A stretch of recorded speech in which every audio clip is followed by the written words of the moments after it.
Hello my YouTube family, welcome back to my channel Shweta Rajput versatile.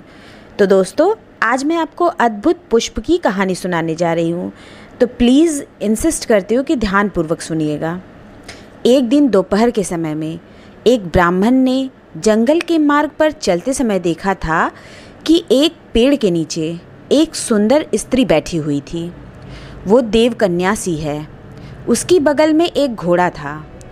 वो स्त्री उससे बात कर उसकी गरीबी के बारे में सुनकर काफ़ी चिंतित होकर एक क्षण के लिए सोचकर उसने आंचल में बंधे हुए अद्भुत पुष्प को देकर उसकी महिमा के बारे में कहा, सदा तुम्हारे परिवार का पोषण करने वाले को इसे दे दो।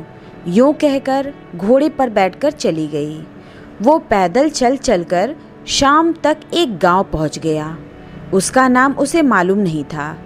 दो आदमी घोड़े पर बैठकर कहीं जाते हुए उसके सामने दिखाई पड़े। उसकी गठरी में रही पुष्प की सुगंध ने शायद उन्हें आगे बढ़ने नहीं दिया। उस सुगंधवश में उसे ढूंढते हुए उस आदमी के पास आकर, हे ब्राह्मण, तुम्हारे पास कोई सुगंधित द्रव्य है? यूँ पूछा था। उसने इस रहस्य को छुपा न सकने के कारण गांठ को खोलकर पुष्प को दिखाते हुए उसका विवरण दिया और उसकी विशेषता भी बता दी। सुनकर वे असीम आनंद का अनुभव कर, ओह, हम तुम्हारे परिवार का पोषण सदा के लिए करेंगे। हमारे घर आइए, इस पुष्प को हमें दीजिए, उससे मेरे परिवार का पोषण सदा करेंगे। यूँ उनसे वादा लेकर मैंने उस पुष्प को उन्हें दे दिया। उन्होंने उसे अपने घर ले जाकर आवास एवं भोजन की व्यवस्था की। अत्यंत गरीब व्यक्ति को यही बहुत कुछ था। वे दोनों मित्र हैं। पता चला कि दोनों के लिए एक ही वेश्या होने के कारण वे दोनों मित्र हो गए। ये जानकर वो पश्चाताप करने लगा कि ऐसे अधम व्यक्तियों को मैंने पुष्प दिया है। कुछ दिनों के बाद उस वेश्या के कारण ही उन दोनों के बीच में शत्रुता हुई। एक दूसरे के मुंह को देखना भी बंद कर दिया।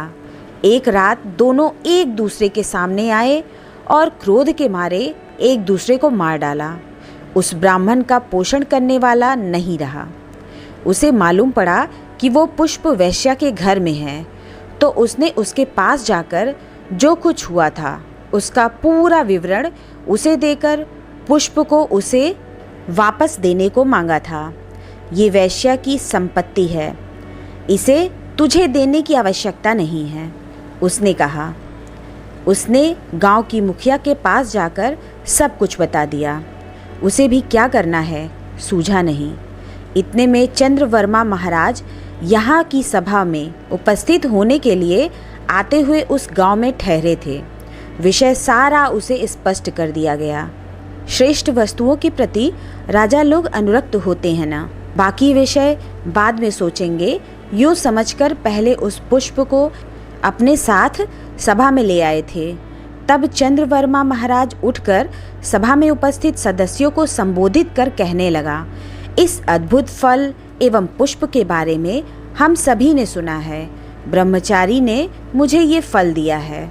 वृद्ध ब्राह्मण को इस अद्भुत पुष्प को एक स्त्री ने दिया है। कहा, इस मामले में मुझे संदेह है, उसे मिटाने का प्रयास करने का अवसर दीजिए। यूँ कहते हुए तुम फल दिए हुए उस आदमी की सूरत का विवरण दे सकते हो, उस ब्राह्मण से पूछा था। वो ब्राह्मण बोला, उस समय धुंधला सा अंधकार था, मैंने गौर से नहीं देखा। पुरुष समझने के अलावा और कुछ ठीक से नहीं बता सकता हूँ। घोड़े पर चढ़ा था इसलिए पुरुष समझा हूँ, लेकिन गांठ खोलते समय आंचल का छोर सा दिखाई पड़ा। कहा। चंद्रवर्मा फिर कहने लगा, अद्भुत फल और पुष्प जो दिया वो एक ही है, वो स्त्री ही है, मनुष्य स्त्री नहीं है।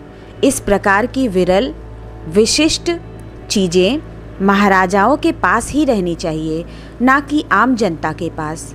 उनकी पूजा हर दिन करनी पड़ती है। इन दोनों ब्राह्मणों को उचित उपहार दूंगा। कहा। सच ही है, वही उचित है, सदस्यों ने कहा। तब मणिमंजरी ने वीणा पर गीतों का आलाप किया।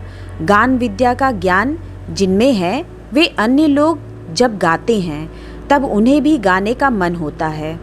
वीणावती के द्वारा किए गए सारे स्वर अच्छी तरह उसके स्मरण में रहने के कारण पुरुष वेश में रही विशालाक्षी में भी गाने की उत्सुकता जगी और सभा में जाकर उस गांव की मुखिया से, श्रीमान, मैं भी थोड़ा बहुत गान विद्या को जानती हूँ, थोड़े समय के लिए मेरे गीत को भी सुनकर मेरे जन्म को धन्य कीजिए, यो विनती की। उसने इसके लिए स्वीकृति प्रदान कर उसे एक वीणा दिलवाई। कुछ गीत गाने के बाद वीणावती ने जिन स्वरों का संकल्प किया उन्हें गाने लगी। सभी सदस्य पहले गीत को सुनकर प्रतिमाओं के जैसे स्तंभित रहे। दूसरे गीत का आलाप करते समय सदस्यगण उठकर नाचने लगे। तीसरे गीत गाते समय वे भी स्वर मिलाकर गुनगुनाने लगे। सभी उस आलाप को देवगान कहकर प्रशंसा करने लगे। वो या तो तुम्बुर होगा या नहीं तो नारद होगा, कहा। मणिमंजरी भी उस आलाप की विशेषता का अनुभव कर आश्चर्यचकित हुई थी।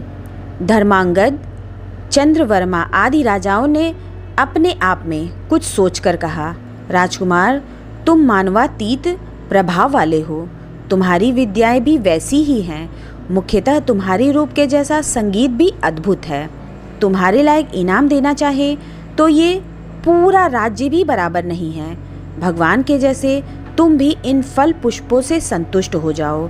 यो कहते हुए उस अद्भुत पुष्प एवं फल को श्रद्धापूर्वक उसे अर्पित कर दिया, अर्थात समर्पित कर दिया। उन्हें स्वीकार कर उन ब्राह्मणों को अधिक संपन्न बनाना कहकर रुक गया। राजा ने उन दोनों ब्राह्मणों को एक एक अग्रहार दिया। सभी राजा से खुश हुए। राजकुमार ने सरहद पर छोड़े हुए अपने अश्व को वहां लिवा लाने के लिए कहा। न्यायबद्ध संपत्ति नदी के बीच में गिरने पर भी जरूर घर के अंदर पहुंचेगी, कहावत विशालाक्षी के प्रति भी सच निकली। राजकुमार के वेश में अद्भुत फल एवं पुष्पों को सामने रखकर विलास सौंध में बैठी हुई वीणावती ने विशेष स्वरों का गायन करते हुए प्रजा के प्रेम एवं राजा के प्रेम को प्राप्त कर सुख से कुछ दिन बिताए। फिर एक दिन उसके सामने एक तोता आकर बैठा। वो संदेश लाया। उसने राजकुमार को एक पत्र दिया। उसे राजा ने पढ़ा। My beautiful and lovely YouTube family, अगर आपको ये कहानी अच्छी लगे तो मेरे चैनल को सब्सक्राइब कर ले और बेल आइकन प्रेस करना बिल्कुल ना भूले। मेरी कहानी को अपने फेसबुक, व्हाट्सएप, इंस्टाग्राम पर शेयर करना बिल्कुल ना भूले। शेयर करने के साथ साथ मेरी कहानी के नीचे कमेंट्स ज़रूर करें और लाइक भी ज़रूर करें। तो मिलते हैं नेक्स्ट वीडियो में। तब तक के लिए आप दूसरी कहानी का वेट करें और आपके कमेंट्स और लाइक से हमें मोटिवेशन मिलता है। एक मोटिवेशन के लिए आप लोग प्लीज़ कमेंट्स और लाइक ज़रूर कर दें। चलिए मिलते हैं नेक्स्ट वीडियो में। तब तक के लिए हर हर महादेव।